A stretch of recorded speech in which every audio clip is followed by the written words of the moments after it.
Saat menjadi dokter, aku selalu berusaha bersikap baik dan profesional. Aku andal dalam pekerjaanku dan membantu banyak orang. Tak lama, semua orang di komunitas kami mempercayaiku sepenuhnya. Bertahun-tahun kemudian, semua rekanku telah membeli mobil dan rumah baru. Tetapi aku masih tinggal di rumah lama milik keluarga. Aku juga masih naik sepeda. Putra kembarku tumbuh dengan cepat dan banyak yang harus dibayar. Tetapi aku tidak punya banyak uang. Saat memikirkan keuangan kami, aku tidak bisa makan atau tidur. Aku bertanya-tanya, kenapa aku sangat sulit memenuhi kebutuhan, tetapi dokter lain berpenghasilan banyak? Lalu suatu hari di konferensi dokter pedesaan, aku mengobrol dengan beberapa rekanku. Aku bertanya, bagaimana mereka menghasilkan begitu banyak uang? Dokter Sun memberitahuku, otoritas pusat mengatakan, tidak penting hitam atau putih, asalkan kucingnya menangkap tikus. Uang adalah segalanya dalam masyarakat. Menghasilkan uang adalah keterampilan tersendiri. Namun jika kau pakai hati nuranimu, kau akan miskin seumur hidup. Yang satunya, Dr. Lee berkata, jika ingin menghasilkan lebih banyak, kau harus mempertahankan pasien. Saat merawat mereka, berilah hormon. Itu legal dan akan menyembuhkan mereka dengan cepat. Kau akan mendapatkan ulasan bagus, banyak pasien, banyak uang. Dokter lain, Dokter Jin berkata, obati penyakit ringan dengan obat mahal. Jika orang datang dengan batuk akibat pilek, obat biasa tidak akan menghasilkan banyak uang. Dan itu butuh waktu. Anggaplah itu pneumonia atau flu. Resepnya akan menghasilkan lebih banyak uang. Mereka akan lebih baik, semua orang senang. Mereka semua punya cara sendiri untuk menghasilkan uang. Aku justru khawatir. Menghasilkan uang dari pasien seperti itu adalah cara berpraktik dokter. Bukankah ini perilaku tidak jujur? Namun, aku juga memikirkan rumah yang mereka huni, mobil yang mereka kendarai, dan betapa percaya dirinya mereka saat bicara. Sedangkan aku masih mengendarai sepeda dan sangat miskin. Jika tak kuturuti ucapan mereka, bagaimana aku bisa dapat banyak uang? Bagaimana kehidupan keluargaku menjadi baik? Lagi pula, semua orang melakukan hal yang sama. Meski tetap berpraktik dengan etis, aku tidak bisa mengubah masyarakat. Dengan iming-iming banyak uang, hati nuraniku dibungkam. Aku hendak mencoba cara yang berhasil untuk dokter lain. Aku mengobati pasien dan menjual obat secara berlebihan.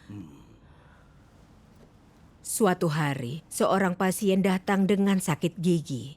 Itu hanya radang gusi, dan aku bisa memberinya obat murah. Namun melihat pasien itu kesakitan, aku ingat perkataan Dokter Jin. Penyakit ringan obat mahal. Jadi, aku meresepkan obat serta suntikan barat dan tradisional. Aku takut pasien akan menolak banyak obat, jadi aku pura-pura kasihan dan berkata, obatnya banyak, tapi akan mengobati penyebab gejalamu. Si pasien hanya mencengkeram pipinya dan mengangguk, lalu membayar dan pergi tanpa bicara. Melihatnya pergi, kecemasan yang kurasakan perlahan mereda. Aku menghasilkan lebih banyak uang dan meski awalnya aku merasa bersalah, perasaan itu segera hilang. Suatu hari, seorang ibu datang dengan putranya yang berusia 5 tahun. Anak itu pilek dan sedikit batuk, jadi dia hanya butuh antibiotik. Namun aku ingat pengobatan ini tidak menghasilkan uang. Aku bilang pada ibu anak itu, putramu menderita trakeitis, dia butuh infus. Atau itu akan menjadi pneumonia. Dia terkejut, tetapi langsung mempercayai semua perkataanku. Dan aku menginfus putranya selama 4 hari. Saat meninggalkan rumah sakit, uang yang mereka bayarkan berkali lipat daripada dulu. Aku merasa bersalah, tetapi aku memikirkan perkataan dokter lain. Hati nurani tidak bisa membayar tagihan atau makanan. Jika mendengar itu, kau akan selalu miskin. Saat memikirkan itu, rasa bersalahku lenyap. Terkadang orang harus berbohong untuk mendapat uang dan bertahan hidup. Tidak ada pilihan lain. Lalu, seorang pasien dengan bronkitis kronis datang menemuiku. Dia hanya perlu minum obat sederhana. Namun tentu saja, itu tidak akan menghasilkan uang untukku. Jadi aku memberitahunya, kau harus diinfus. Jika tidak, bisa menjadi emfisema dan bisa menyebabkan penyakit jantung. Atas doronganku, dia dengan senang hati diinfus selama 7 hari. Aku ingat pada hari terakhir perawatan, dia memegang tanganku dan berkata, "Terima kasih dokter. Aku merasa jauh lebih baik setelah perawatan ini. Jika ini menjadi emfisema atau penyakit jantung, aku sungguh akan menderita." Mendengar ini, hati nuraniku tertusuk dan wajahku merah padam. Namun aku berpikir, zaman sekarang siapa yang tidak berbohong atau curang? Menghasilkan uang adalah keterampilan sendiri. Memikirkan ini, kegelisahan dan semua kekhawatiranku mulai menguap. Aku terperosok makin dalam demi mengejar uang. Setelah beberapa tahun aku menghasilkan banyak uang. Rumahku lebih besar, anak-anakku sudah menikah, dan kehidupanku baik. Namun, aku selalu merasa bersalah. Aku tidak damai. Selalu gelisah setiap hari. Aku khawatir seseorang mengetahui perbuatanku dan memberitahu semua orang tentangku. Pikiran ini sulit ditanggung. Suatu hari, seorang saudari di desa kami memberitakan Injil Kerajaan Tuhan yang Maha Kuasa, dan aku mulai sering membaca firman Tuhan. Suatu kali di pertemuan kami membaca kutipan firman Tuhan tentang kejujuran. Akan kubacakan.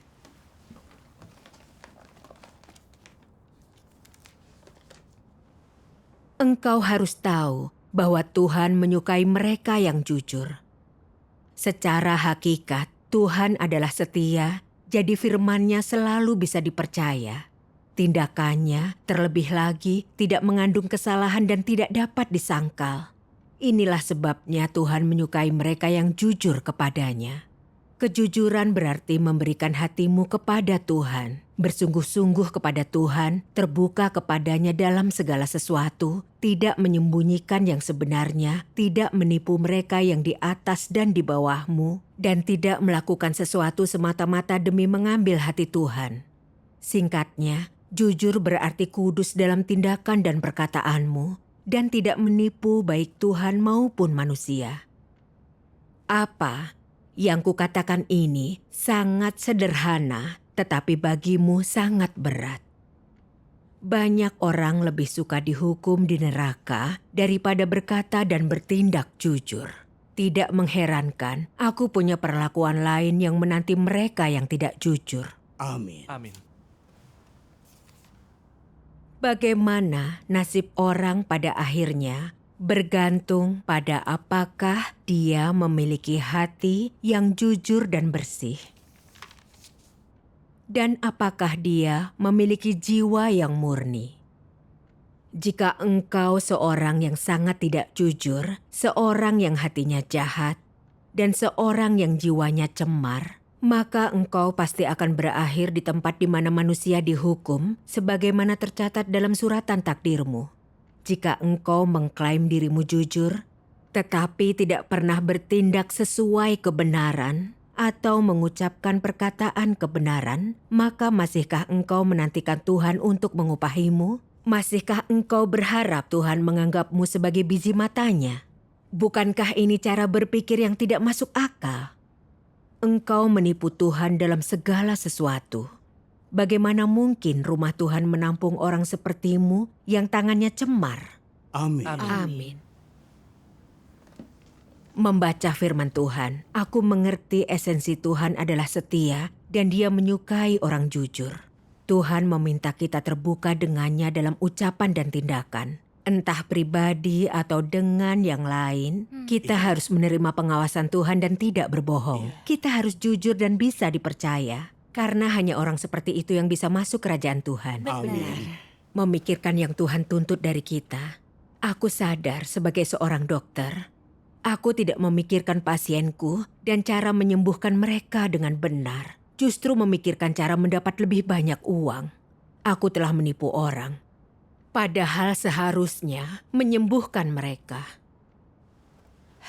Aku memanfaatkan ketakutan orang, membuat kondisi sepele menjadi serius, dan memakainya untuk menjajakan obat mahal dan memperpanjang pengobatan. Mereka jadi membuang uang, tapi tetap berterima kasih. Aku orang yang tercela dan mengerikan. Iya, benar. Meskipun menghasilkan lebih banyak uang daripada sebelumnya, aku terus ketakutan, gelisah, dan tidak bisa santai. Aku bertindak tanpa hati nurani. Benar. Firman Tuhan menunjukkan Tuhan membenci orang yang berbohong dan menipu, dan mereka tidak akan mendapatkan akhir bahagia. Iya. Hanya orang jujur yang bisa menerima pujian dan penyelamatan Tuhan. Sejak itu, aku ingin menjadi orang jujur. Aku memutuskan tidak akan menipu siapapun lagi. Aku akan berhenti memberi perawatan berlebihan. Aku ingin berpraktik dengan terhormat dan jujur.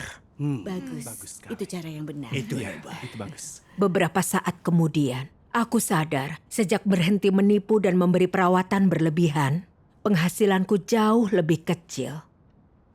Saat itu, kinerja pengelola rumah sakit terkait dengan penjualan obat klinik. Suatu hari, rumah sakit memerintahkan pertemuan evaluasi kinerja. Ketua menuduhku menjatuhkan rumah sakit dan menurunkan peringkat kami sebagai klinik tingkat lanjut. Rumah sakit juga mulai memberi insentif kepada stafnya. Setiap bulan, jika seorang dokter melebihi kuota bulanan penjualan resep, maka 50% dari surplus akan menjadi komisi mereka. Aku sadar jika aku merawat pasien secara berlebihan lagi, aku akan mendapatkan tambahan lebih dari 4.000 yuan tiap bulan, yang berarti tambahan 50.000 yuan setiap tahun. Namun jika tidak melanjutkan perawatan berlebihan, aku tidak akan mencapai target mereka untuk kami, dan aku akan kehilangan banyak uang. Makin kupikirkan, aku makin merasa menjadi orang jujur mustahil dalam pekerjaanku. Aku harus menipu untuk menghasilkan uang. Jadi, aku menentang tuntutan Tuhan untukku. Kuabaikan hati nuraniku dan kembali ke cara lama. Suatu hari, sepasang suami istri datang membawa putra mereka. Dia menderita pilek yang menyebabkan infeksi pernafasan dan hanya butuh obat sederhana.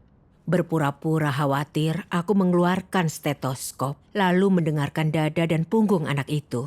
Setelah pemeriksaan pura-pura ini, kukatakan kepada orang tuanya dengan tegas, dia menderita pneumonia pediatrik. Itu sudah menyebar. Harusnya datang lebih cepat. 1 hari lagi saja, kondisinya akan gawat. Untungnya masih ada waktu. Dia akan diinfus beberapa hari dan membaik. Begitulah, aku kembali memperdaya pasien untuk mengeluarkan uang. Aku buat penyakit anak itu tampak berbahaya. Belakangan, aku menyesali diri. Aku takut yang kulakukan akan terungkap. Jadi aku gelisah setiap hari. Terkadang aku memberitahu diriku, ini yang terakhir, lalu aku akan berhenti. Namun, aku tidak bisa menahan godaan uang dan tidak bisa menahan diri melakukan dosa ini. Hidupku menjadi perjuangan. Aku tahu Tuhan menuntut kejujuran dari kita. Tetapi aku tidak bisa berhenti menipu pasienku. Lalu, aku membaca kutipan firman Tuhan yang Maha Kuasa.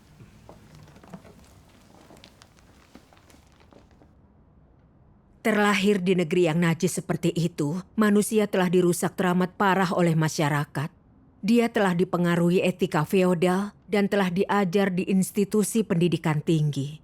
Pemikiran terbelakang, moralitas yang rusak, pandangan hidup yang jahat, falsafah hidup yang menjijikkan, keberadaan diri yang tidak berguna, dan adat istiadat serta gaya hidup yang bejat. Semua ini telah sedemikian parahnya memasuki hati manusia dan telah sangat merusak dan menyerang hati nuraninya.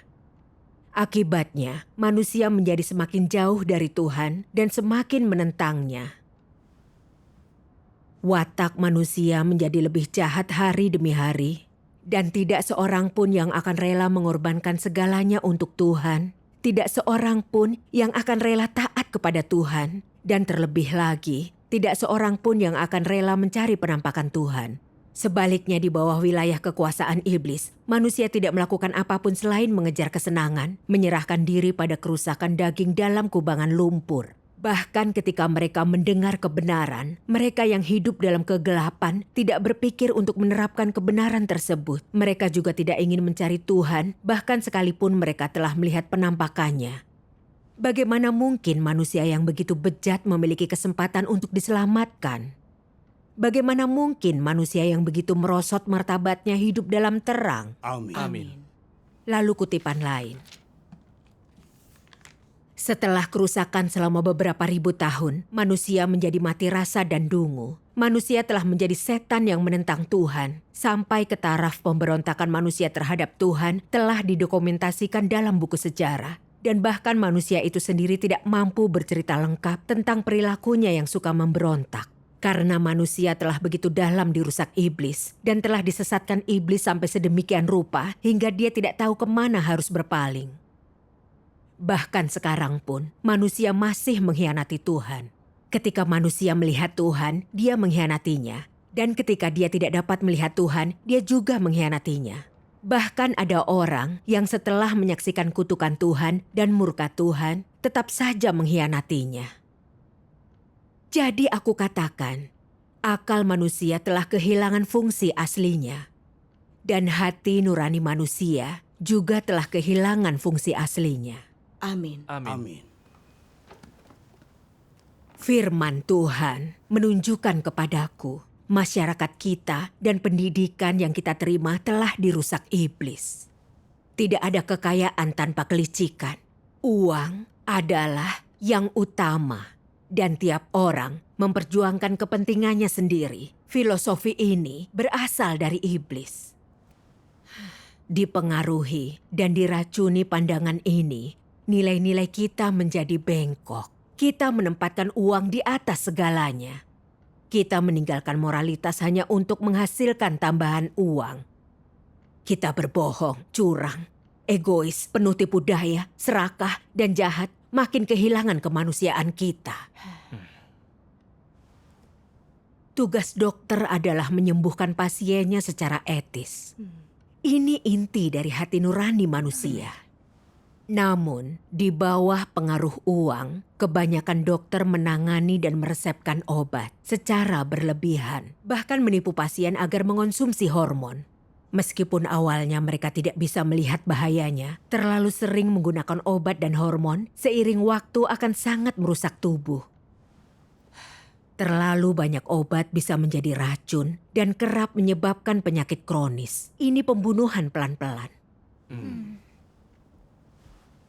Makin kupikirkan makin aku takut. Aku ingat saat muda memutuskan menjadi dokter. Awalnya aku ingin membantu orang biasa. Namun pandangan iblis ini, tiap orang memperjuangkan kepentingannya sendiri, uang yang utama, dan tidak penting hitam atau putih, asalkan kucingnya menangkap tikus. Mulai menguasaiku. Dan perlahan aku kehilangan hati nurani dan nalar. Kuubah penyakit 3 hari menjadi 5 hari untuk menghasilkan uang. Jika penyakit bisa disembuhkan dengan 1 sen, kusembuhkan dengan 10 sen. Iblis telah merusakku sampai aku kehilangan semua hati nurani dan nalarku. Watakku menjadi makin jahat. Aku lebih memedulikan uang daripada hati nurani. Iya.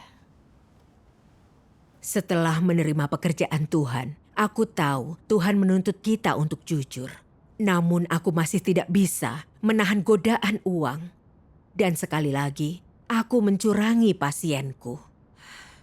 Aku melihat racun iblis menjadi bagian dari naturku.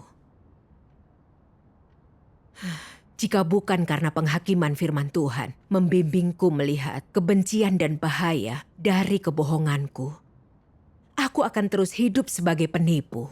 Aku akan gelisah dan menyesal seumur hidup. juga masuk neraka sebagai hukuman atas perilaku jahatku. Benar. Aku akhirnya mengerti pentingnya Tuhan meminta kita untuk jujur. Bersikap jujur dan melakukan perbuatan jujur memberi kita integritas dan martabat. Iya. Bersikap jujur satu-satunya cara menenangkan hati kita. Benar. Setelah memahami kehendak Tuhan, aku berdoa. Aku bersedia memulai kembali, meninggalkan diriku, menerapkan kebenaran, dan menjadi orang jujur. Amin. Suatu hari, seorang pasien dari desa lain menemuiku. Setelah pemeriksaan saksama, aku mendiagnosis dia menderita tukak kaki vena. Oh, itu kondisi yang buruk. Susah hilang dan sulit diobati. Namun aku tahu pengobatan rahasia seharga beberapa sen. Pasienku berkata telah menemui banyak dokter dan beberapa penipu, serta telah menghabiskan ribuan yuan tanpa hasil. Mendengar ini, aku berpikir, dia sudah menghabiskan lebih dari 1.000 yuan. Jika kutagih beberapa ratus, itu tidak terlalu buruk kan? Sayang jika kesempatan ini disia-siakan. Memikirkan ini, hatiku melonjak. Ini orang terakhir. Setelah itu, aku akan jujur. Namun, saat bersiap memberinya resep, aku teringat tekad yang telah kubuat di hadapan Tuhan. Aku berdoa, "Ya Tuhan, aku masih ingin berbohong. Seharusnya aku tidak terus mengkhianati-Mu dan janjiku. Tuhan, aku butuh kekuatan untuk tidak serakah dan menjadi jujur." Lalu, aku ingat kutipan firman Tuhan. Orang yang dengan tulus percaya Tuhan selalu memiliki Dia di dalam hati mereka dan selalu memelihara hati yang menghormati dan mengasihi Tuhan. Mereka yang percaya Tuhan harus melakukan segala sesuatu dengan hati-hati dan bijaksana, dan semua yang mereka lakukan haruslah sesuai dengan tuntutan Tuhan dan mampu memuaskan hatinya. Mereka tidak boleh keras kepala melakukan apapun yang mereka sukai. Itu tidak sesuai dengan tata tertib orang kudus. Amin.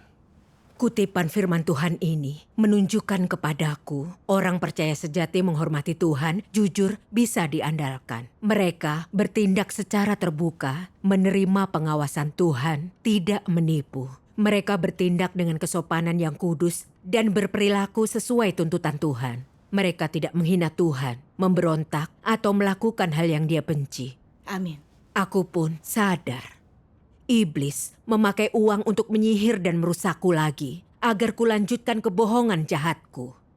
Namun aku tidak bisa terus memberontak dan melawan tuntutannya.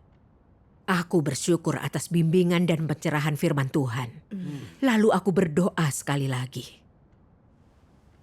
Ya Tuhan, Kau membawa pasien ini untuk mengujiku. Sebelumnya aku berbohong dan menipu demi uang, hidup dalam keserupaan iblis. Namun mulai hari ini, aku ingin menjadi jujur untuk menyenangkan-Mu dan mempermalukan iblis. Amin. Setelah Syukur kepada berdoa, aku berkata kepada pasien itu, meskipun penyakit ini sulit diobati, aku punya resep yang kujamin manjur. Harganya hanya 30 sen. Syukur kepada Tuhan. Jika ini terjadi sebelumnya dan harus menjual resep ini, aku akan meminta berkali-kali lipat jumlah ini. Namun kini firman Tuhan memberiku kepercayaan diri untuk menerapkan kebenaran. Menjadi orang yang jujur dan bermartabat. Aku tidak akan mencurangi orang atau menipu lagi. Syukur kepada Tuhan. Aku ingat hari itu, saat pasien itu pergi dengan obatnya. Aku merasa bahagia dan hatiku damai. Syukur Amin. kepada Amin. Tuhan. Kepada Tuhan. 10 hari kemudian pasien itu kembali, katanya penuh syukur. Aku sudah berobat kemana-mana, tetapi tidak kunjung pulih. Obat darimu bahkan tidak kupakai semua dan lukaku sembuh. Itu obat ajaib. Benar. Terima kasih banyak. Akan kuberitahu semua orang tentangmu. Kau bukan hanya terampil, tapi juga terjangkau. Saat mendengar ucapan terima kasihnya, aku tahu perubahan kecil dalam diriku ini karena bimbingan firman Tuhan. Amin. Aku ingat cara pikirku yang dulu. Uang yang utama Tidak ada kekayaan tanpa kelicikan. Dan tiap orang memperjuangkan kepentingannya sendiri di bawah kendali racun ini. Aku kehilangan hati nurani, integritas, dan moralku. Hatiku menjadi hitam. Firman dan penyelamatan Tuhan memulihkan hati nurani dan nalarku dan mendapatkan kembali prinsipku. Amin. Syukur kepada Tuhan. Syukur kepada Tuhan. Sejak itu, aku berhati-hati menangani setiap pasien yang datang. Aku hanya memberi mereka yang mereka butuhkan dan jujur tentang kondisi mereka. Aku menepati janjiku untuk jujur. Lalu tentu, aku melihat lebih banyak berkat Tuhan. Aku merasa membumi, damai, dan tidak cemas. Pasienku juga memberitahu orang lain tentang pengalaman mereka denganku. Syukur kepada Tuhan. Orang dari desa sekitar ingin aku mengobati mereka. Aku merasa menyatakan kebenaran dan jujur menjadikan kita manusia sejati. Menolak kebohongan dan menyatakan kebenaran adalah langkah awal menjadi orang jujur. Dan aku tahu aku punya pekerjaan rumah untuk memperbaiki dan hidup sesuai tuntutan Tuhan. Syukur kepada Tuhan yang Maha Kuasa. Syukur Hidup kepada seperti Tuhan. ini bagus. Bersikap jujur membawa kedamaian yang luar biasa.